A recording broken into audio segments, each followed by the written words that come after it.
자, 우린 지난 시간까지 그 공관복음을 공부했습니다. 사복음서 중에서 마태, 마가, 누가가 기록한 그 공관복음을 공부했고, 오늘은 그 사복음서 중에서 요한복음을 같이 공부해 보도록 하겠습니다. 그 공관복음은 그 예수라는 그 모델을 두고 각자 다른 방향에서 본 것을, 그리고 들은 것을, 그 느낀 것을 자기의 생각이나 사상을 가미하지 않고 그대로 기록한 것이 공관복음입니다. 이 기록한 자들의 오감을 통해서 본 예수 그리스도를 기록한 책이 공관복음입니다. 그러나 요한복음은, 공관복음이 오관을 통해서 본 예수 그리스도를 기록을 했다면, 그 요한복음은 영감을 통해서 본 예수 그리스도를 기록한 것입니다. 영감이라는 것은 보이지 않는 그 영이신 그 하나님을, 그 하나님의 뜻을 그 헤아리는 감각, 지혜와 능력, 그 영감이다, 그렇게 얘기를 합니다. 그러니까 영감을 통해서 본, 요한의 영감을 통해서 본 예수 그리스도를 기록한 책이 요한복음입니다. 요한복음은 그 신약 성경 중에서도 거의 마지막 부분에 기록이 됐어요. 그 세 권의 공관복음이 있고 이 한 권의 요한복음이 있죠. 그래서 이거 사복음서다, 그렇게 얘기를 합니다. 그리고 그 21권의 서신서가 있어요. 그리고 마지막에 그 요한계시록 한 권. 그래서 신약 성경은 이걸 역사서다, 그렇게 얘기를 하고, 이걸 서신서다, 이건 예언서다, 그렇게 해서 27권으로 기록이 되어 있거든요. 근데 이 요한복음이 기록된 시점은 이 공관복음과 서신서가 거의 다 기록이 된, 마무리된 그 시점에 이 요한복음이 마지막으로 이제 기록이 됩니다. 마지막 쯤에. 이것은 뭐냐면, 이 공관복음과 이 서신서에 기록된 예수 그리스도, 그 중심에 있는 주인공이 되시는 그 예수 그리스도는 하나님의 아들이시다, 사람으로 오신 하나님이시다라는 것을 마지막으로 다시 한번 확인하고 그 정리하는 그런 의미가 있는 것입니다. 그래서 마지막에 기록됐다라는 거죠. 그러니까 이 공관복음을 통해서, 서신서를 통해서 그 하나님의 아들이 오셔서 그 나타내신 하나님의 경륜이 있다라는 거죠. 이 경륜이라는 것은 하나님의 뜻, 하나님의 계획, 하나님의 작정, 그런 걸 하나님의 경륜이다, 그렇게 얘기를 하거든요. 그러니까 아들이 오셔서 나타내신 그 하나님의 그 경륜을 마무리하고 그 경륜을 나타내신 자가 하나님의 아들이시다, 맞다. 그가 사람으로 오신 하나님이심이 맞다라고 최종 결론을 내린 그 책이 요한복음입니다. 이 구약 성경이 이 요한복음이 기록된 훨씬 이전에 기록이 됐어요. 그리고 만물이 시작되는 그 태초부터 시작을 해서 사람들로 하여금 그 죄인임을 깨닫게 해서 메시아가, 구세주가 필요한 것을 깨닫게 한다라는 거죠. 그리고 그 메시아에 대한 그 믿음과 소망을 갖게 하고, 마침내 침례 요한이 그 메시아를 소개함으로 구약 성경은 이제 끝이 납니다. 근데 이 신약 성경은 만물이 시작되는 태초 훨씬 그 이전, 그 언제인지 모르지만 영원전 태초부터 시작된 하나님의 뜻과 그 뜻대로 오신 하나님의 아들 예수 그리스도, 그가 사람으로 오셔서 피를 흘리시고 죽으시고 부활하심으로 인해서 승천하면서 하나님의 뜻을 다 이루신 것과 그가 가신 이후에 성령이 오셔서 일어난 일까지를 다 총망라해서 기록하고 있다는 거죠. 성경 전체를 총정리한 것과 같은, 그래서 이 요한복음을 성경 중에 성경이다, 핵심 성경이다, 그렇게 그 얘기를 하고 있는 것이다라는 거죠. 그 요한이 이렇게 전체를 꿰뚫고 이 일을 기록할 수 있었던 것은, 그 요한은 제자들 중에서도 가장 오래 산, 자연 수명을 다할 때까지 산 제자예요. 그 요한복음 21장 18절에 보면은 그 베드로에게 주님이 말씀하십니다. 네가 젊어서는 네 스스로 띠를 띠고 네가 원하는 것으로 간다. 그러나 늙어서는 남에 의해서 네 띠가 띄워지고 네가 원치 않은 곳으로 간다라고 그랬거든요. 그러니까 죽음을 당할 것을 말씀하시는 거예요. 이때 그 베드로는 요한을 향해서 주님께 물어봅니다. 그럼 저자는 어떻게 되겠습니까? 그때 주님은 뭐라고 그러시냐면 내가 올 때까지 그를 머물게 할지라도 네가 무슨 상관이냐? 그렇게 말씀하시거든요. 그러니까 주님은 그 요한으로 하여금 오래오래 살게 해서 그 주님에 관한 기록을 다 기록하게 하시게 하신 것이다라는 거죠. 그리고 이 요한은 주님의 어머니를 모시잖아요. 주님께서 이제 십자가에 달려 죽으시고 마지막에 요한에게 내 어머니니라 그러면서 그 어머니를 요한에게 맡기잖아요. 그 요한은 그 예수 그리스도의 모친인 마리아를 이제 모신다라는, 부양한다라는 거죠. 그러면서 그 마리아로부터 예수 그리스도의 잉태로부터 모든 성장 과정을 다 듣는 겁니다. 그렇기 때문에 요한은 이 예수 그리스도에 관해서 이렇게 상세하게 영감 있게 기록을 할 수 있었던 것이다라는 거죠. 이 요한복음의 그 기록, 그 배경을 보면은 그 주후 그 1세기 주후 한 100년경쯤 되는데 이때는 뭐냐면 초대교회에 이제 1세대가 죽고 2세대가 중심이 이제 되는 그때라는 거죠.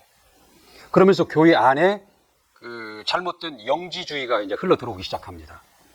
이 영지주의가 뭐냐면 그 하나님의 아들이 사람으로 올 수 없다. 하나님의 아들이 사람으로 온 인성을 부인하고 그 신성만을 강조하려고 하는 게 그 영지주의거든요. 어떻게 하나님이 이 더럽고 추하고 연약하고 부족한 사람으로 오실 수 있느냐. 그걸 부인한다라는, 사람으로 오심을 부인한다라는 거죠. 그리고 하나님의 그 신성만을 강조하는 그런 흐름이 교회 안에 들어오기 시작한다라는 거죠. 그래서 이때 이 요한은 이 요한복음을 통해서 예수 그리스도, 그는 하나님의 아들이시다. 사람으로 오신 하나님의 아들이시다. 그는 사람이신 하나님이시다라는 것을 다시 한번 강력하게 주장을 하는 것입니다. 그런 배경이 있다라는 거죠. 근데 예수 그리스도에 대한 그 오해, 잘못된 오해가 교회 안에 파고 들어올 때 그걸 과감하게 정리해버리는, 오해를 불식시키고 정확하게 다시 한번 정리하는 그런 그 배경이 있었다라는 거죠. 그런 배경 안에서 이 요한복음을 기록한 것이다라는 거죠. 이 요한복음에 기록된 그 목적을 보면은 그 요한복음 20장 그 30절에 보면 그런 얘기가 나옵니다. 이것을 기록하면 예수께서 하나님의 아들 그리스도이심을 믿게 하려 함이요 그 이름을 힘입어 영생하려 함이라 그랬거든요. 자, 이것을 기록한 것은 예수께서 하나님의 아들 그리스도이심을 믿게 하려 한다. 믿게 하려 합니다. 그리고 그 이름을 힘입어서 영생을 얻게 하려 합니다. 이 목적으로 기록이 되어 있다 이렇게 얘기를 하고 있습니다. 그 요한복음 17장 그 3절에도 보면은 영생은 유일하신 하나님과 그의 보내신 자 예수 그리스도를 아는 것이다 그렇게 되어 있어요. 이 영생은 유일하신 하나님과 그의 보내신 자 예수 그리스도를 아는 것. 그것이 영생이다. 그렇게 얘기를 하고 있죠. 그 요한복음 3장 16절에도 하나님이 세상을 이처럼 사랑하사 독생자를 주셨으니 저를 믿는 자마다 멸망치 않고 영생을 얻게 하려 하심이라. 영생은 저를 믿는 자마다, 믿는 자가 영생을 얻는다라는 거죠. 우리가 신앙생활 하는 목적은 이 영생 때문에 하는 겁니다. 영생을 얻고자 하는 것이다라는 거죠. 근데 이 영생은 예수 그리스도를 아는 것이다. 그리고 믿는 것이다라고 정확히 나와 있다는 거죠. 하나님이 계시하신 대로, 성경에 나타난 대로 예수 그리스도, 그는 하나님의 아들이시다. 사람으로 오신 하나님의 아들이시다. 사람으로 오신 하나님이시다. 그것을 아는 것이고 그것을 믿는 것이다라는 거죠. 그런 자에게 영생이 있다라는 것을 얘기하고 있는 겁니다. 영생은 하나님의 생입니다. 하나님의 생이다라는 거죠. 이게 사람도 생이 있잖아요, 생. 사람은 생을 인생이다 그렇게 얘기하잖아요. 근데 한시적이지만 사람의 인생은, 그러니까 어떤 사람은 모든 것이 풍족하고 건강하고 모든 것이 만족해서 행복하다라는 거죠. 그 인생이 행복하거든요. 그럼 그 행복한 인생을 부러워하고 누구든지 다 그 행복한 인생을 이루려고 노력한다라는 거죠. 수단과 방법을 가리지 않고 행복한 인생을 살려고 한다라는 거죠. 이 사람의 인생이거든요. 근데 하나님의 하나님의 이 생은 하나님의 이 영생, 하나님의 그 생은 하나님의 행복입니다. 신의 행복, 그것이 영생이라는 것이죠. 그리고 우리가 아무리 과장을 해서 상상을 해도 그 이상으로 행복하고 만족한, 그게 영생, 하나님의 생입니다. 우리가 아무리 그것을 상상을 하고 과장을 해도 거기에 미치지 못한다는 거예요. 그렇게 행복한 생이 하나님의 생, 그게 그 영생이거든요. 그러니까 우리가 예수를 믿는 것은 그 영생을 얻고자 하는 것이다라는 거죠. 이 땅에 잠깐 사는 그 인생도 행복하면은 그렇게 좋고 모든 자들이 그렇게 부러워하고 모두가 그 행복에 다다르기를 원한다라는 거죠. 근데 하나님의 영생은 그것과 비교할 수 없는 영원히 계속되는 그 생이, 하나님의 행복으로 행복한 생이, 신의 행복으로 행복한 생이, 그게 영생이다라는 것입니다.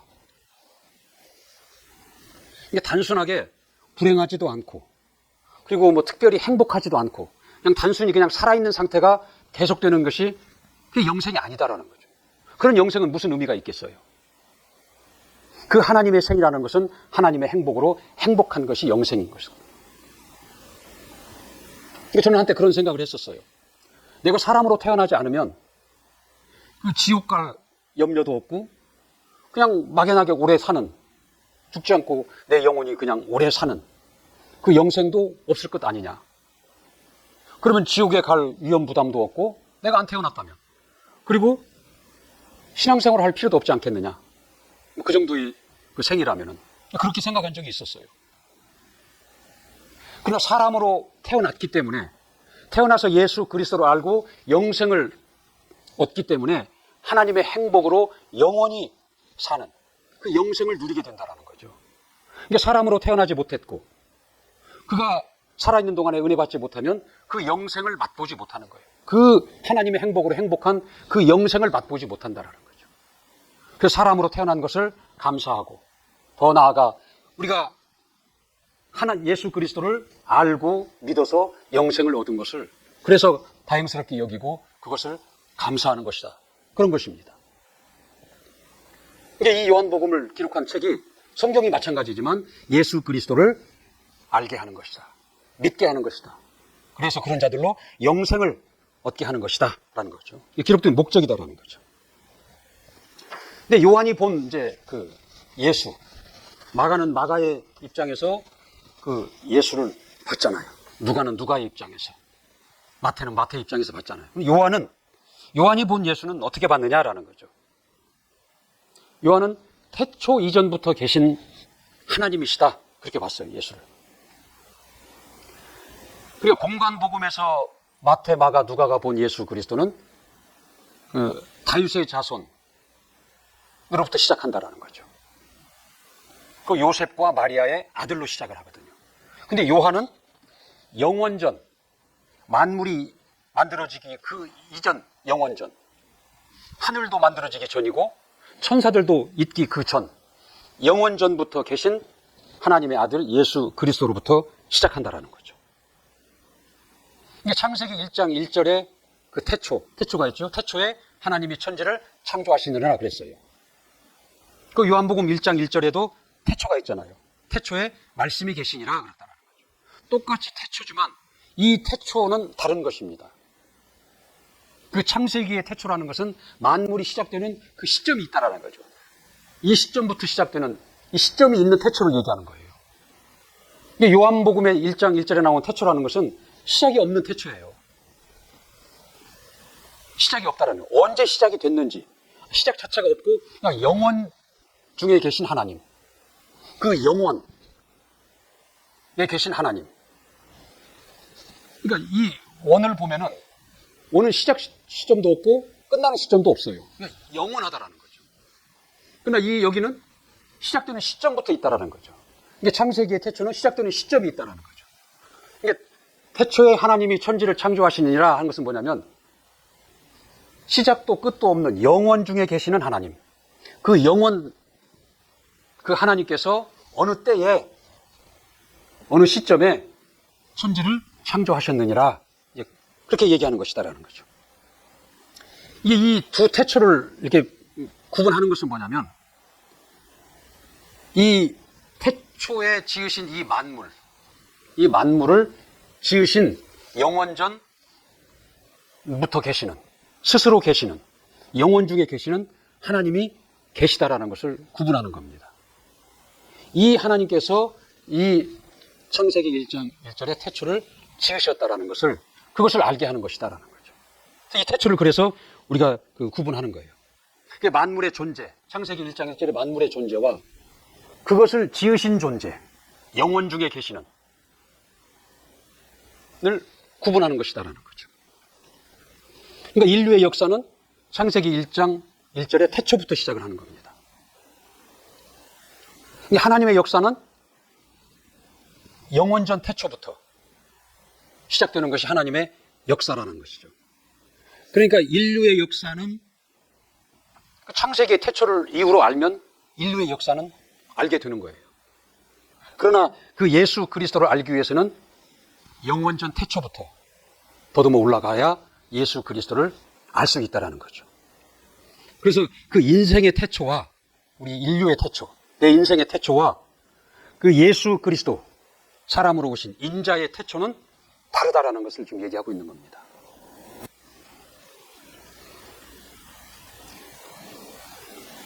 그러니까 마태, 마가, 누가는 그 예수 그리스도를 기록을 했는데 아브라함과 다윗의 자손으로부터 시작하거든요. 요셉과 마리아의 아들로 시작합니다. 그러나 이 요한은 예수님을 영원전부터 거슬러 올라가서 거기서부터 영원전 태초부터 시작을 하고 있다는 거죠.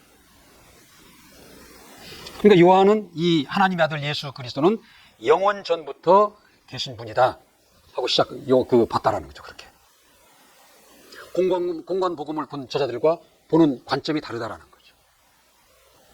그리고 요한은 예수 그리스도를 창조주 하나님으로 보고 있다라는 거죠. 요한복음 그 1장 3절에 뭐라고 그랬어요? 만물이 그로 말미암아 지은 바 되었으니 그가 없이는 된 것이 하나도 없느니라 그랬거든요. 만물이 그로 말미암아 지은 바 되었다. 창조주로 그 예수 그리스도를 보고 있다라는 거죠. 골로새서 1장 16절에도 보면은 만물이 그에게 창조되되 만물이 그로 말미암고 그를 위하여 창조되었다라고 기록하고 있습니다. 그러니까 요한은 예수 그리스도를 창조주로 봤다라는 거거든요. 그리고 요한은 예수 그리스도를 하나님의 독생 그렇게 소개를 하고 있습니다. 이 창조는 없는 것을 만들어내는 것이 창조입니다. 그러니까 예수 그리스도는 창조된 분이 아니에요. 영원 전부터 하나님 아버지와 함께 계신 분이다라는 거죠. 그 함께 계신 분이 나타나신 거예요. 드러나신 것이다라는 거죠. 그래서 요한복음 1장 18절에 뭐라고 그랬어요? 아버지 품속에 있는 독생하신 하나님이 나타나셨느니라 그렇게 얘기를 하고 있다라는 거죠. 근데 독생이라는 말은 하나님의 외아들이다 그런 의미가 아니라 하나님으로부터 나온 유일하신 분이다. 하나님을 보여주고 하나님을 나타내는 유일하신 분이다. 그런 의미다라는 거죠. 그래서 요한은 이 예수 그리스도를 독생하신 하나님이다. 그렇게 기록하고 있다라는 거죠. 이 세상에 많은 종교들이 있고 신들이 있지만 어느 신이나 어느 종교도 그들이 믿는 그 신을 사람들 앞에 보여주고 나타내는 것은 없습니다. 하나님만이 자신의 본체를, 자신의 실존을 같은 말입니다. 아들 예수 그리스도를 통해서 우리가 눈으로 확인할 수 있도록, 볼 수 있도록, 만져볼 수 있도록 드러내시고 나타내셨다라는 거죠. 그러니까 세상의 종교들, 그들은 그들의 신을 그러니까 관념적으로 생각하는 거예요. 뭐 있는가 보다. 실상이라고 생각하기보다는 관념으로 생각한다는 거죠. 근데 우리는 그 하나님, 보이지 않는 하나님 아버지를 우리는 아들을 통해서 눈으로 확인했다라는 거죠. 손으로 만져봤고 느껴봤다라는 거죠. 이게 하나님 보이지 않는 영이신 하나님을 아들을 통해서 독생하심으로 인해서 그 독생자를 통해서 하나님을 보여주시고 우리에게 나타내 주셨다라는 거죠. 그러니까 오늘날 우리는 그 예수 그리스도를 통해서 성경에 기록된 그 예수 그리스도를 통해서 보이지 않는 그 하나님을 알게 되는 것이다라는 거죠. 요한복음 14장 그 8절에 보면은 빌립이 이제 주님에게 물어봅니다. 우리에게 아버지를 좀 보여주세요. 이렇게 얘기를 하거든요. 주님이 뭐라고 그래요? 나를 본 자는 아버지를 본 자다. 그렇게 얘기를 하거든요. 그러니까 나를 믿는 자는 아버지를 믿는 거예요. 나를 사랑하는 자는 하나님 아버지를 사랑하는 것이다라는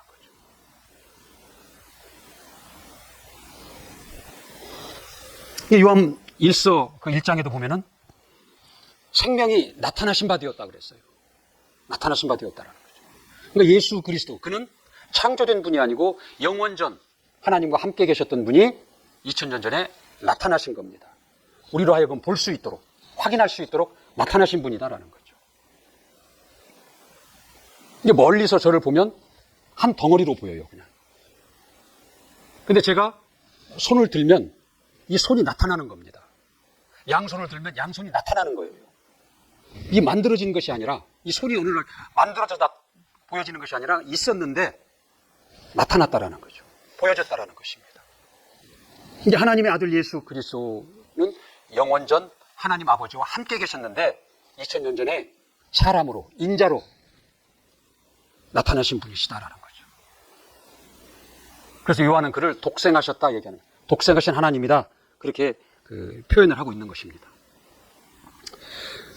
신약과 구약은 공이 예수에 관한 기록이다라는 거죠. 그러니까 성경이라는 것은 결국 이 예수에 관한, 예수를 알게 하는 책입니다. 예수를 드러낸 책이다라는 거죠.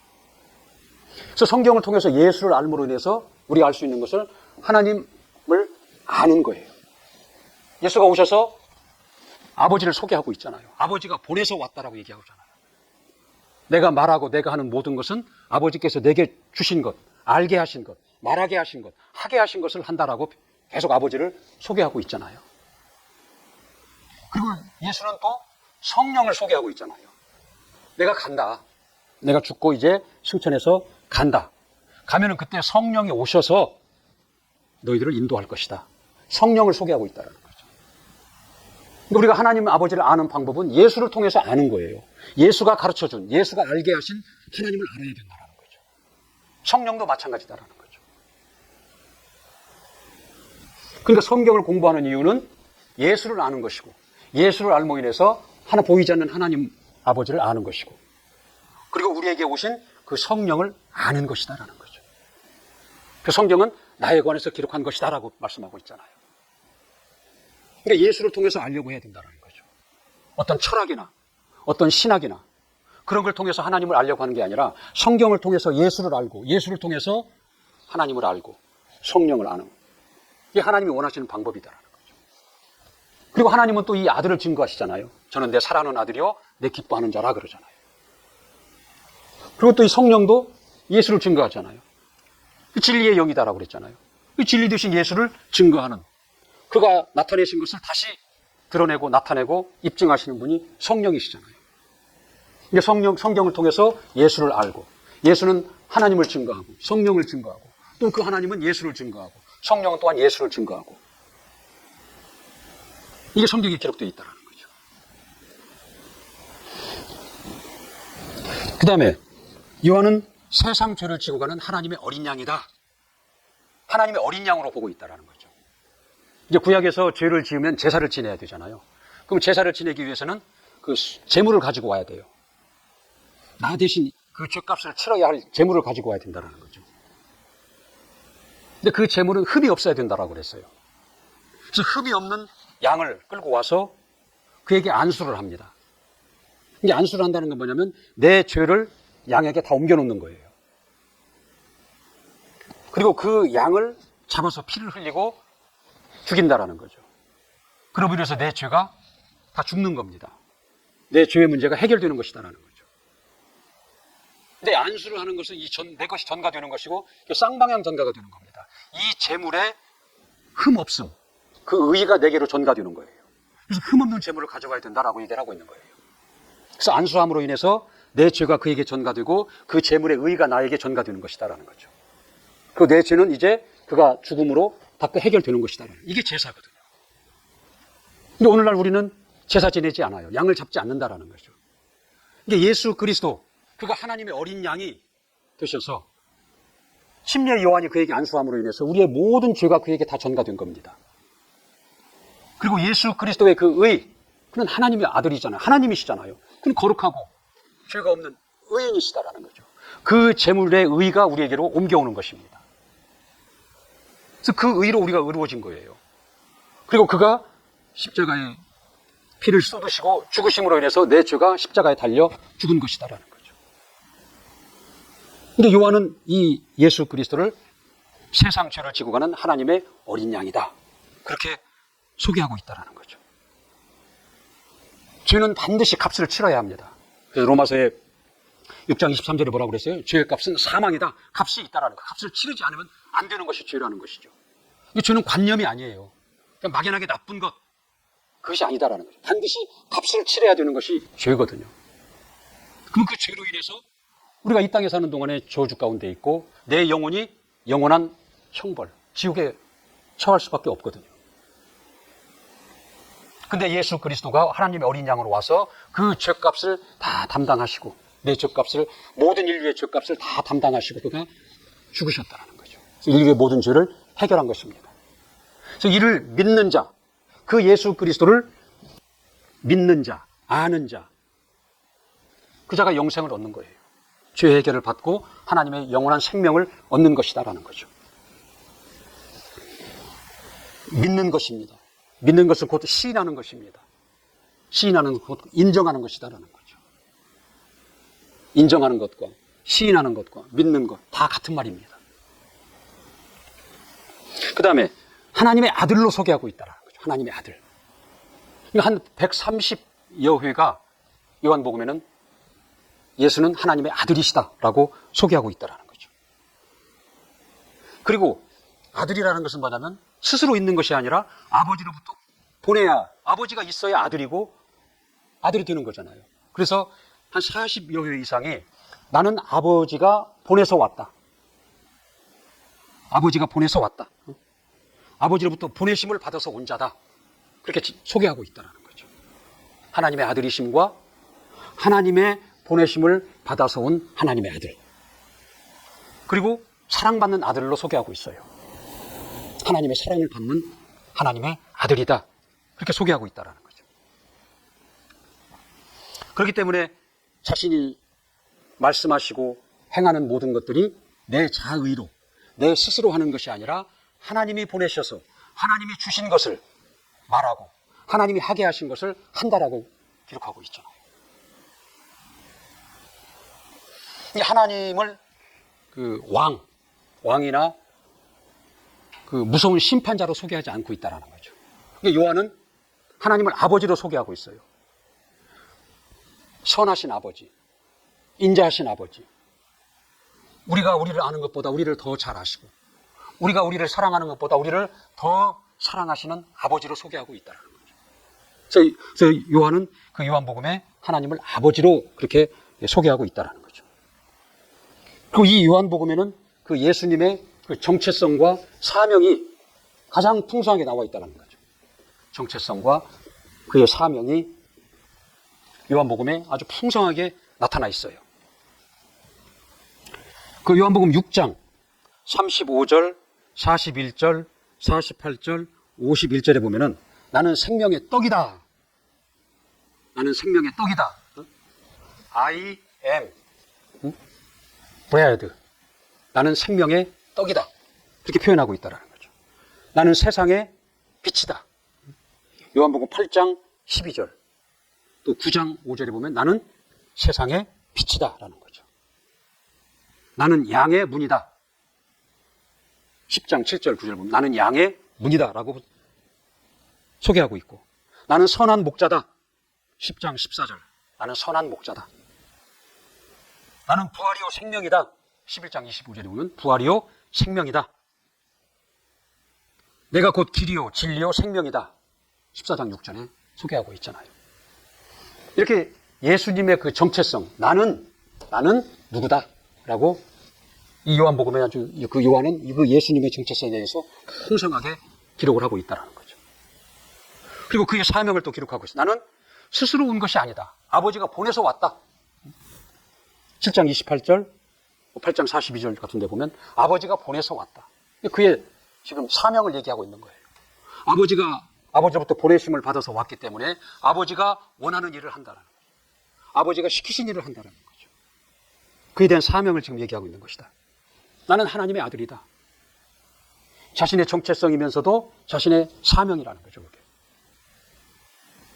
그러니까 예수님은 요한은 이 요한복음에 예수님에 대한 정체성과 그 사명을 영감으로 기록해 놓고 있다는 거죠. 그러니까 예수께서 이 땅에 오셔서 그 삶을 살고 가셨잖아요. 그러니까 이 땅에 오셔서 그가 그의 삶을 이끌어간 그 중요한 두 축이 있어요. 하나는 그의 정체성이고 하나는 그의 사명입니다. 이 정체성과 사명의 그 큰 두 축이 예수님의 이 땅에서의 삶을 이끄셨다는 거죠. 그렇게 살아갔다는 거죠. 그러니까 예수는 스스로 산 자가 아닌 거예요. 하나님 아버지로 말미암은 삶, 하나님 아버지에 의한 공생애를 살다가 가셨다는 거죠. 그가 하나님의 아들임으로 인해서, 하나님 아버지로부터 보내심을 받음으로 인해서 그러한 사명으로 그렇게 사셨고, 그가 이 땅에서 자신을 나타낼 때에도 나는 이러한 정체성을 가진 자다. 그러니까 우리가 예수를 영접함으로 인해서, 침례를 받음으로 인해서 내 과거의 옛사람을 장사 지내는 겁니다. 조상에 속하고 운명에 속하고 이 세상 임금 마귀 아래서, 그가 사망 권세로 다스리는, 저주의 권세로 다스리는 그 아래서 살던 자였다. 원수된 자였다는 거죠. 다 장사 지냈다는 거죠. 내 정체성을 다 거기서 장사 지내고, 침례를 받고 무리로 올라옴으로 인해서 예수 그리스도와 연합함으로 인해서 주님의 정체성을 하나가 되는 것이다라는 거죠. 그래서 그와 연합한 자는 한 영이다 그랬어요. 한 영이다 그랬어요. 분리되지 않는 한 영이다라는 거죠. 그러므로 해서 예수 그리스도의 의가 내 영이 되는 겁니다. 예수 그리스도의 아버지가 내 아버지가 되는 거예요. 예수 그리스도의 그 이름을 같이 가지는 것이다라는 거죠. 아버지로부터 상속받은 그 하늘나라를 나도 같이 상속을 받는 것이다라는 거죠. 예수 그리스도의 그 생명으로 나도 영생을 하는 것이다라는 거죠. 그 예수 그리스도의 빛이 내 안에 충만하다라는 거죠. 내 정체성이 예수 그리스도의 정체성으로 바뀐 것이다라는 거죠. 이게 침례 받기 전과 침례 받은 후에 나의 정체성의 차이입니다. 이걸 구분을 해야 된다는 거죠. 그렇지 않으면 여전히 나는 침례 받기 전 그 정체성을 쫓아 살아간다는 거죠. 그건 이미 장사 지냈는데도. 그러니까 이 나의 예수 그리스도의 정체성을 알고, 내가 침례를 받아서 그와 연합함으로 인해서 그의 정체성이 나의 정체성이 된 것을 알고, 그렇게 살아가는 것이 성도의 삶이거든요. 이제 내가 산 것은 내가 아니요 내 안에 그리스도께서 사신 바라 그랬거든요. 그게 그리스도인이다 그런 겁니다. 그리스도로 사는 자, 그리스도의 정체성으로 사는 자, 그리스도가 받은 사명을 같은 사명으로 받고 사는 자, 그리고 그리스도인이다 그렇게 그 얘기를 하는 겁니다. 이게 종교는 그 나로부터 출발하는 거예요. 그러니까 내가 원하는 것, 내가 이루고자 갈망하는 것을 얻어내기 위해서, 혼자 할 수 없으니까, 스스로 할 수 없으니까 얻어내기 위해서 신의 노여움을 사지 않고 그 신을 기쁘게 하기 위하여 자기 자신을 희생드리는 것, 그게 종교입니다. 그게 종교 행위예요. 그러나 우리 기독교, 우리의 신앙은 나로부터 출발하지 않습니다. 하나님으로부터 시작되는 것이다라는 거죠. 하나님 안에서 나의 정체성을 발견하는 겁니다. 하나님 안에서 내 삶의 목적을 발견하는 겁니다. 하나님 안에서 내 사명을 발견하는 것이다라는 거죠. 그게 기독교 신앙이다라는 거죠. 겉모양은 세상 종교도 기도가 있고 세상 종교도 물질을 갖다 바치고 종교 행위, 그들도 예배가 있다라는 거죠. 그러나 근본이 다르다라는 거죠. 우리는 모든 것이 하나님으로 말미암는 것입니다. 하나님으로 말미암는 것. 예수 그리스도가 가르쳐 주시고 예수 그리스도가 알게 하신 것. 곧 성경에 기록되고 나타낸 것. 그것을 근거하고 있다라는 거죠. 우리는 그 환경에 휩쓸리고 환경에 이끌리기보다는 그것이 어떠할지라도 예수 그리스도 안에서 나의 정체성을, 그것을 우선하고 그것을 주장하고 그것을 인정하고 옛사람을 극복하는 것이, 예수로 사는 것이 그게 그리스도인이다라는 거죠. 그게 은혜 받은 자, 예수를 모신 자의 그 살아가는 방법이다라는 것입니다. 자, 여기까지 하겠습니다.